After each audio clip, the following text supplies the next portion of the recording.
I have no idea how this happened. So you sort of see this line going across that point in the rug. The color palette in this bottom two-thirds is very different from the color palette used in the top part of the rug.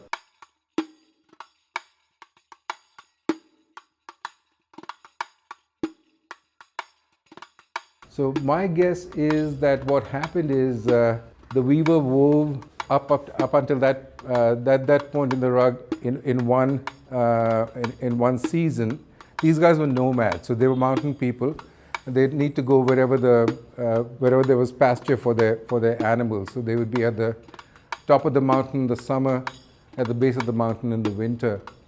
And so she may have woven from here to here during that first season, and then they had to pack up and move. And then a few years later, they picked it up and she finished the rest of it.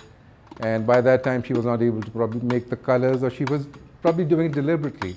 But basically, the reason I bought it is because of that imperfection. So my name is Danny Mehra. We lived in the US for about 30 years, and then we moved back to live in Bangalore part-time in 2005 and full-time in 2013. So we've spent half our lives in India and half our lives outside India.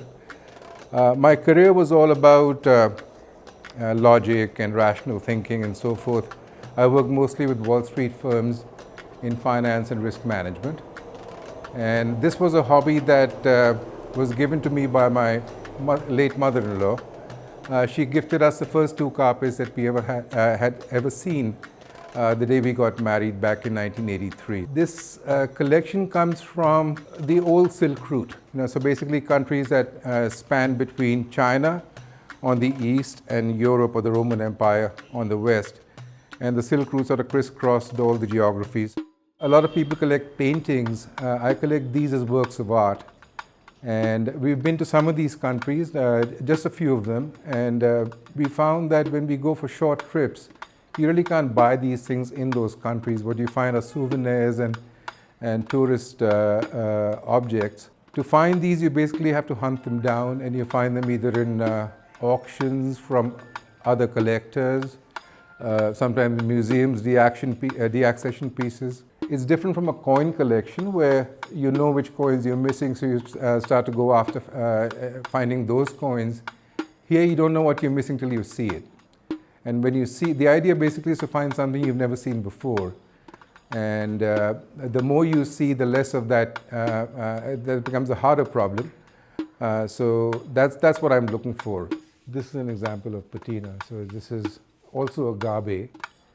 Probably not very old, maybe 100 years old, but I just love the way it looks.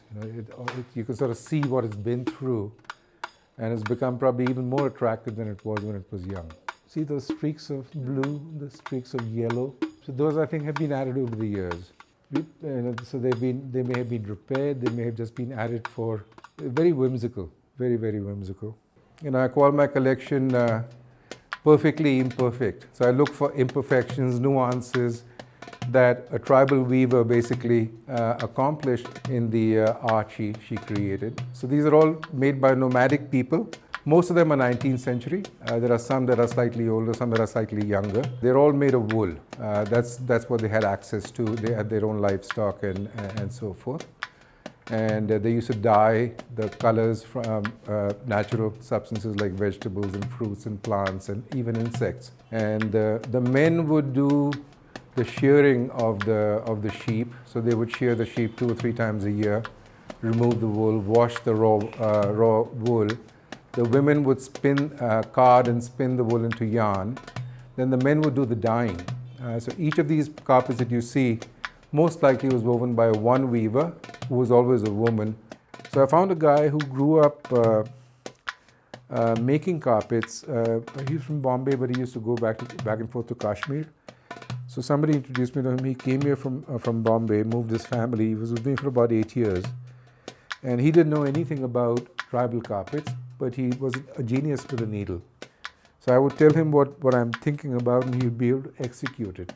So through trial and error, we were able to work very well together.